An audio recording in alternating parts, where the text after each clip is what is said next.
Hello students, आज हम बात करेंगे केमिकल काइनेटिक यूनिट के फोर्थ पार्ट की। प्लस टू केमिस्ट्री के फोर्थ यूनिट है केमिकल काइनेटिक, और आज उसका फोर्थ पार्ट है जिसमें हम डिस्कस करेंगे लॉ ऑफ मास एक्शन और रेट लॉ के बारे में और रेट कांस्टेंट के बारे में। इससे पहले वाली वीडियो में मैंने आपको बताया था कि रिएक्शन का जो रेट है वो कौन कौन से फैक्टर पे डिपेंड करता है। वो 6 फैक्टर थे। पहला था कंसंट्रेशन ऑफ रिएक्टेंट, सेकंड था temperature, third catalyst, fourth surface area, fifth nature of reactant और छठा फैक्टर था रेडिएशंस।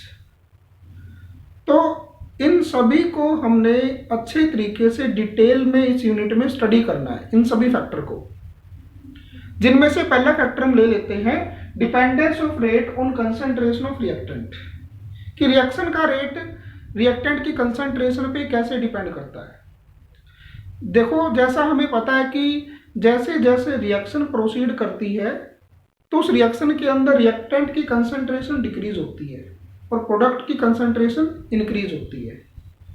यानी कि अगर इसको हम ग्राफ से रिप्रेजेंट करें तो कुछ इस तरीके का आएगा ग्राफ है कंसंट्रेशन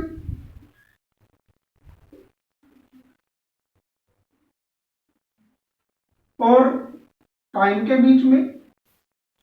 यहां कंसंट्रेशन दोनों की है, रिएक्टेंट की भी है, प्रोडक्ट की भी है। जब टाइम 0 है तो हमारे पास रिएक्टेंट मैक्सिमम है और प्रोडक्ट हमारे पास 0 है, क्योंकि स्टार्टिंग में तो प्रोडक्ट बढ़ेगा नहीं, जब रिएक्शन स्टार्ट होगी तभी बढ़ेगा जैसे जैसे टाइम प्रोसीड करेगा। तो जैसे जैसे टाइम प्रोसीड कर रहा है वैसे वैसे रिएक्टेंट की कंसंट्रेशन डिक्रीज कर रही है।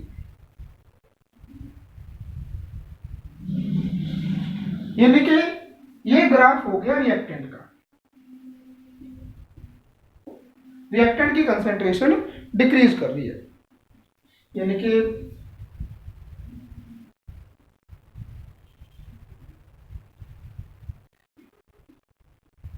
और जैसे जैसे रिएक्शन प्रोसीड करती है, टाइम स्पेंड होता है, तो प्रोडक्ट की कंसंट्रेशन इंक्रीज करती है। ये प्रोडक्ट का ग्राफ है।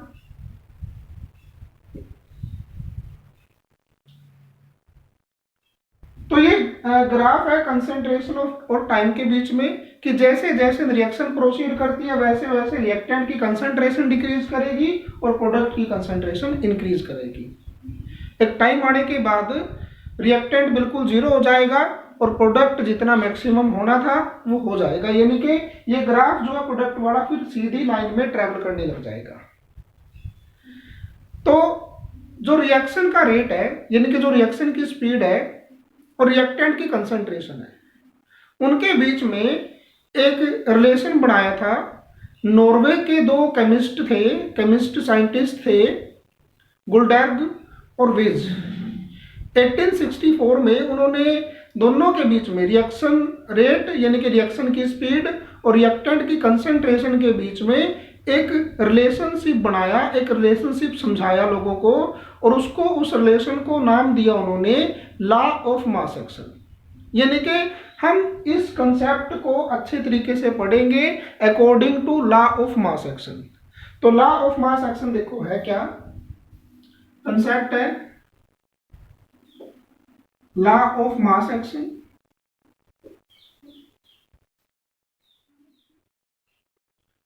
इसको समझाने के लिए हम एक रिएक्शन ले लेते हैं, A plus B plus C product. हमारे पास इस रिएक्शन में 3 रिएक्टेंट है, एक A है, एक B है और एक C है। और रिएक्शन को बैलेंस करने के लिए हम जो आगे कोफिशिएंट लगाते हैं वो हमने मान लिए कैपिटल A का स्मॉल a, कैपिटल B का स्मॉल b और कैपिटल C का स्मॉल c। यहाँ पे A, B, C, R stoichiometric coefficient,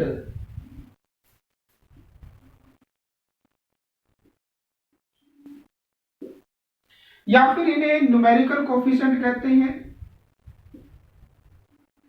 अक्सर रिएक्शन को बैलेंस करने के लिए लगाते हैं न्यूमेरिकल कोफिशिएंट।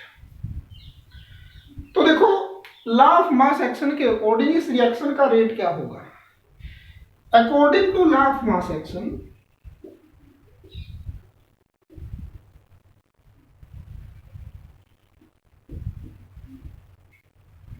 इस रिएक्शन का रेट होगा, यानी कि इस रिएक्शन की स्पीड होगी directly proportional to rate, directly proportional to product यानी कि multiplication of molar concentration, square bracket molar concentration को रिप्रेजेंट करती है, product of molar concentration of each reactant and raised to the power their numerical coefficient। तो A का coefficient small a, B reactant का coefficient small b और C reactant का coefficient small c था, तो उनको उसकी पावर में ली गई। तो लॉ ऑफ मास एक्शन के अकॉर्डिंग रेट उतना ज्यादा होगा जितनी इनकी मोलर कंसेंट्रेशन ज्यादा होगी, जितनी इनकी पावर ज्यादा होगी। यानी कि इसको अगर हमें डिफाइन करें तो क्या लिखेंगे, जैसा हमने यहां पे बोला उसी तरीके से इसको रिप्रेजेंट करेंगे कि according to law of mass action, according to this law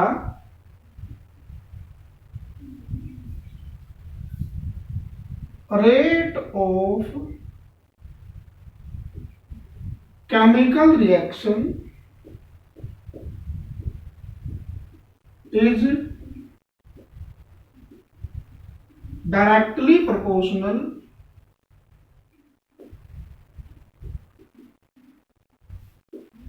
to the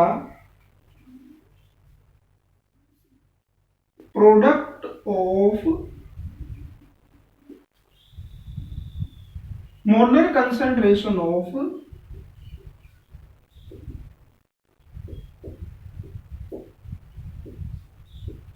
each reactant and raised to the power of numerical coefficient।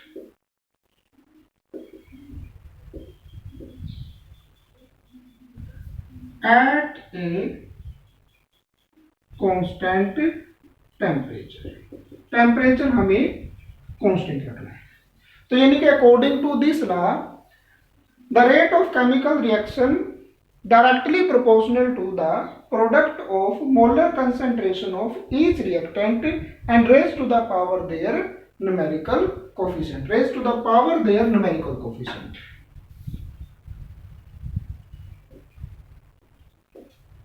Power their numerical coefficient. तो ये लॉ है, लॉ ऑफ मास एक्शन है ये। अब देखो यहाँ पे directly proportional को हटाने के लिए कोई ना कोई कांस्टेंट लगाना पड़ेगा हमें। यहाँ पे हमने कांस्टेंट लगा दिया के, ए की पावर ए मल्टीप्लाई बी की पावर बी मल्टीप्लाई सी की पावर सी। तो यहां पे k को हम लिखेंगे कि k है क्या, k है रेट कांस्टेंट, रेट कांस्टेंट। अगर हर रिएक्टेंट की मोलर कंसेंट्रेशन 1 हो जाए, अगर हर रिएक्टेंट की मोलर कंसेंट्रेशन 1 हो जाए, इसकी जगह भी 1, इसकी जगह भी 1 और इसकी जगह भी 1, तो ये सारा कुछ 1 हो जाएगा। तो k किसके इक्वल आ जाएगा, रिएक्शन रेट के इक्वल आ जाएगा। If molar concentration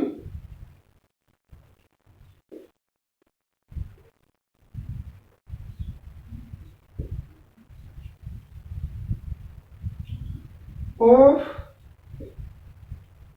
each reactant is unity। तो देखो क्या होगा, हमारे पास रेट इज इक्वल टू के मल्टीप्लाई 1 मल्टीप्लाई 1 मल्टीप्लाई 1, ये हो जाएगा। तो यहां से रेट कांस्टेंट किसके इक्वल आ जाएगा, रिएक्शन रेट के। तो यहां से डिफाइन करेंगे फिर रेट कांस्टेंट को कि रेट कांस्टेंट में be defined as the reaction rate when molar concentration of each reactant is unity. तो hence rate constant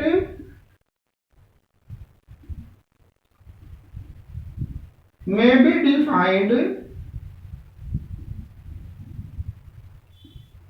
as the reaction rate कब, when molar concentration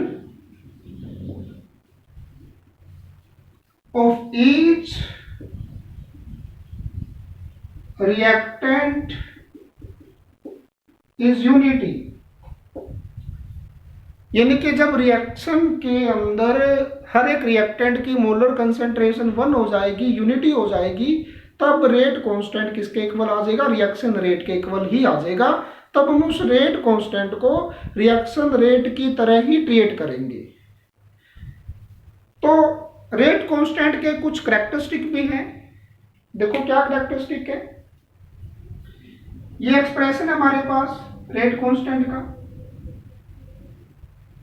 K is equal to reaction rate, इसको पूरा लिख लेते हैं,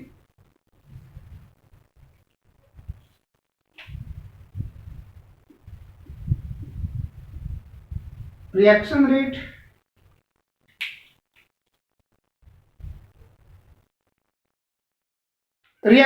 यानी कि रिएक्शन की स्पीड है। हर एक रिएक्शन की कोई ना कोई स्पीड जरूर होती है।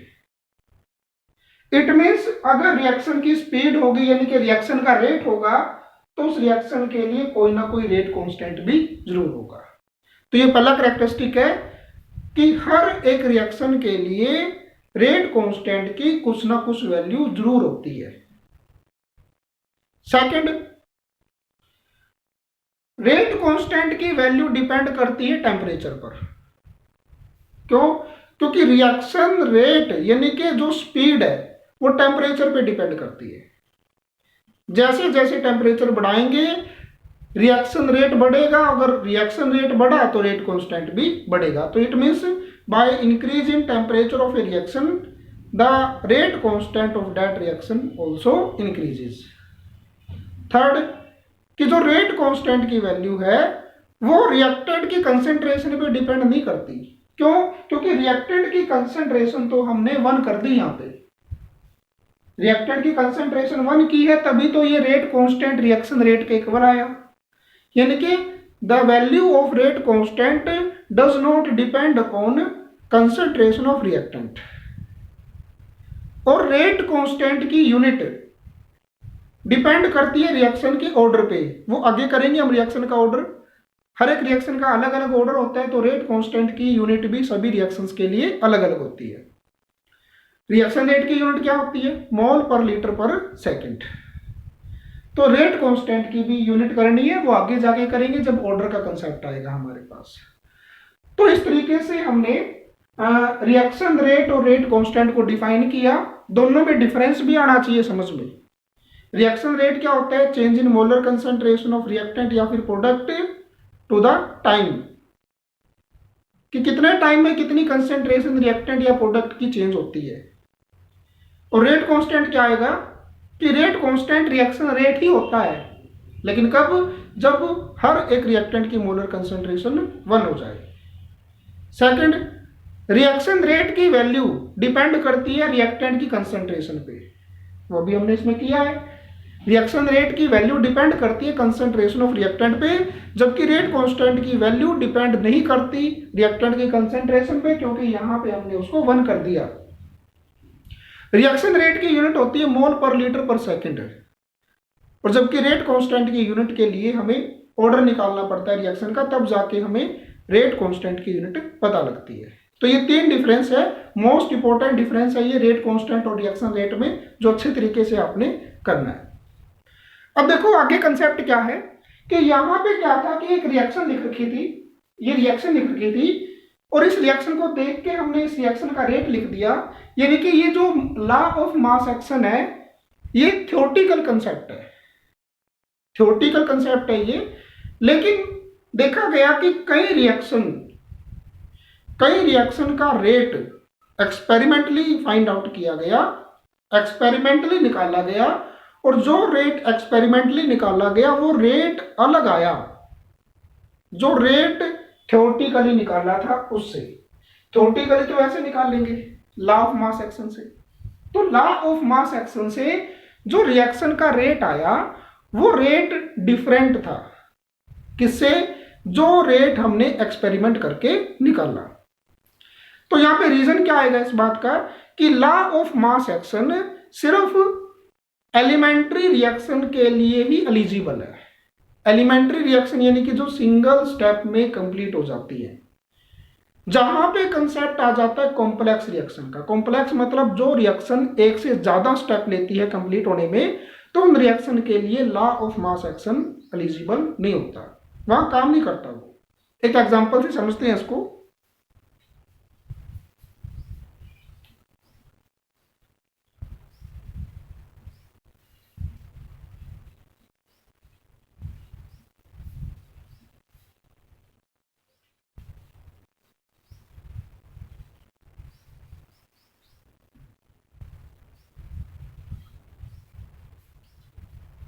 कंसेप्ट है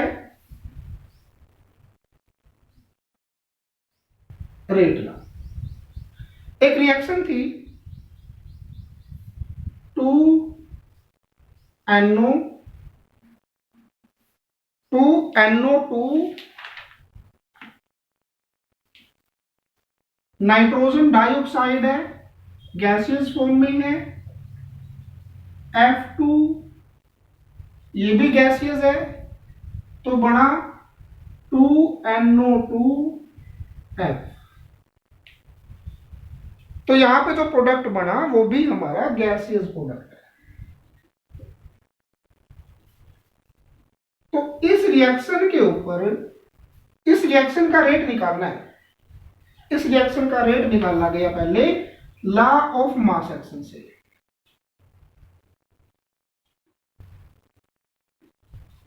apply law of mass action, तो रेट क्या आएगा, रेट डायरेक्टली प्रोपोर्शनल टू, अब रिएक्टेंट इसमें कौन कौन है, एक है नाइट्रोजन डाइऑक्साइड और एक है फ्लोरीन। तो नाइट्रोजन डाइऑक्साइड आ जाएगा यहाँ, नाइट्रोजन डाइऑक्साइड की कंसेंट्रेशन, और प्रोडक्ट में फ्लोरीन की मोलर कंसेंट्रेशन, और इनकी पावर क्या आएगी, नाइट्रोजन डाइऑक्साइड की 2 और फ्लोरीन की 1। क्योंकि नाइट्रोजन डाइऑक्साइड का कोफिशिएंट क्या है, 2 है, तो इसकी पावर में 2 चला गया, और फ्लोरीन का कोफिशिएंट 1 है, तो फ्लोरीन की पावर में 1 चला गया। तो लॉ ऑफ मास एक्शन से इस रिएक्शन का रेट ये आया। तो रेट कांस्टेंट लगा देंगे डायरेक्टली प्रोपोर्शनल को हटा के,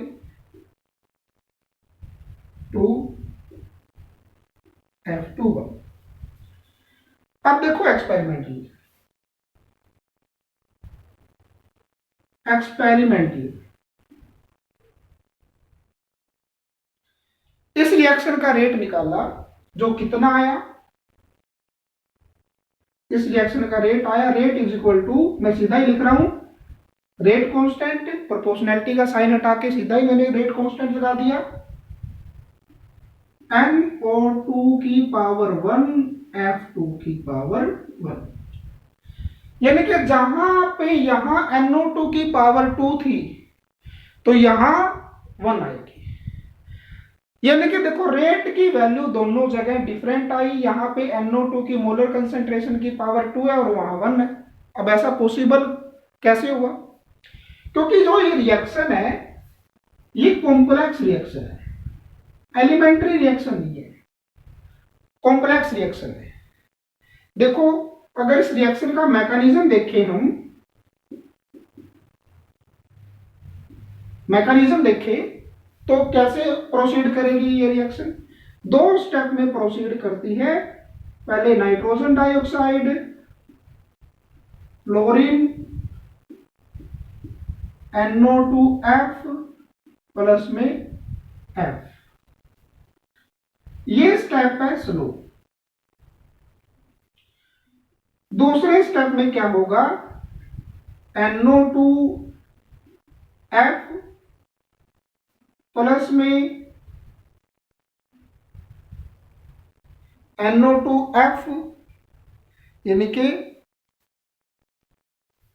NO2 प्लस में F और यहां बनेगा NO2F।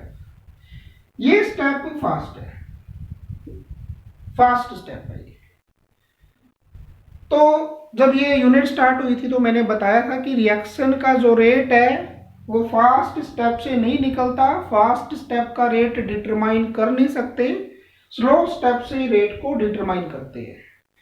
तो जो ये रेट लिख रखा है यहाँ पे, ये स्लो स्टेप का है। देखो इस स्टेप का अगर रेट लिखेंगे तो क्या आएगा, मैं इसके नीचे लिख रहा हूं साइड में, इस स्टेप का रेट क्या आएगा, रेट इज इक्वल टू के, NO2 का कोफिशिएंट 1 है तो 1 आ गया, F2 का कोफिशिएंट 1 है तो 1 आ गया, यानी कि जो ये रेट लिख रखा है ये इस स्लो स्टेप के अकॉर्डिंग लिख रखा है। अगर मैं ओवरऑल रिएक्शन लिखूं तो क्या होगा, F से F कट जाएगा और यहां क्या बनेगा, दो तो है नाइट्रोजन डाइऑक्साइड, एक है फ्लोरीन का मॉलिक्यूल और यहां दो मॉलिक्यूल हैं NO2F के। तो बिल्कुल वही रिएक्शन बन जाएगी स्टार्टिंग वाली जो हमारे पास थी। यानी कि जो ये रिएक्शन है ये एलिमेंट्री रिएक्शन नहीं है, ये कॉम्प्लेक्स रिएक्शन है। ये दो स्टेप में प्रोसीड करती है, एक स्टेप स्लो है और एक स्टेप फास्ट है। स्लो स्टेप से ही रिएक्शन का रेट डिटरमाइन होता है और इसी स्टेप के अकॉर्डिंग ये रेट राइट कर रखा है। तो इसीलिए जो रेट लॉ की डेफिनेशन बनी, रेट लॉ क्या है, यहां पे ये रेट लॉ लगाया हमने। रेट लॉ में क्या होता है, रेट लॉ रिएक्शन के रेट को एक्सप्लेन करता है।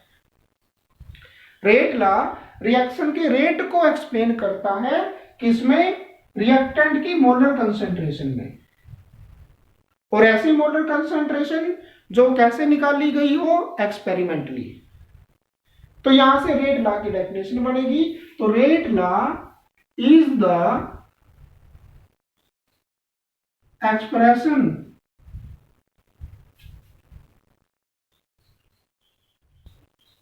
in which reaction rate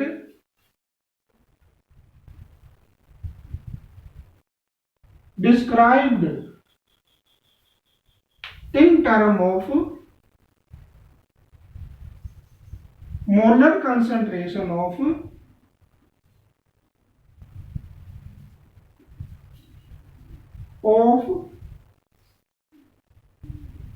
reactant determined experimentally, जो एक्सपेरिमेंटली डिटरमाइन कर रखा है। तो ये जो है रेट लॉ की डेफिनेशन बनी। यानी कि अगर रिएक्शन एलिमेंट्री है तो हमारा काम चल जाएगा लॉ ऑफ मास एक्शन से, थ्योरेटिकली काम चल जाएगा। लेकिन अगर रिएक्शन कॉम्प्लेक्स है तो फिर हमें उस रिएक्शन का मैकेनिज्म देखना पड़ेगा। उस मैकेनिज्म में जो स्टेप स्लो होगा उसी रिएक्शन के अकॉर्डिंग हम उस पूरी रिएक्शन का रेट लिखेंगे, उस पूरी रिएक्शन की स्पीड लिखेंगे। तो यानी कि स्लो स्टेप का जो रेट होता है वही पूरी रिएक्शन का रेट होता है। तो स्लो स्टेप से ही निकालते हैं रेट। तो रेट लॉ एक्सपेरिमेंटली होता है, जबकि लॉ ऑफ मास एक्शन जो है थ्योरेटिकल होता है। ठीक है, तो दो तरीके के कोफिशिएंट हमने पढ़े अभी यहाँ पे। एक तो स्टोइचोमेट्रिक कोफिशिएंट जो यहाँ पढ़े हमने, ये रिएक्शन को बैलेंस करने के लिए लगा रखे हैं। एक है एक्चुअल कोफिशिएंट जो आएंगे एक्सपेरिमेंटली। तो स्टोइचोमेट्रिक कोफिशिएंट एक्चुअल कोफिशिएंट के इक्वल कब होंगे, जब रिएक्शन क्या होगी, एलिमेंट्री।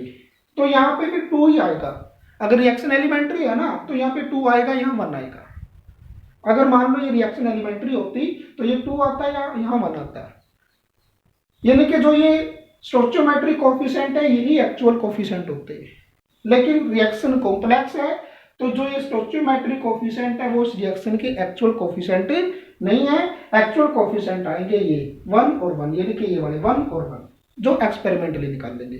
तो कॉम्प्लेक्स रिएक्शन के लिए जो कोफिशिएंट होते हैं वो एक्चुअल यानी कि स्लो स्टेप वाले लिखते हैं, जबकि एलिमेंट्री के लिए एक्चुअल और स्टोइचोमेट्री एक ही होते हैं। तो इसके बाद हम पढ़ेंगे रिएक्शन के ऑर्डर के बारे में और डिफरेंट ऑर्डर्स के लिए रेट कांस्टेंट क्या होगा और उनकी यूनिट क्या होगी।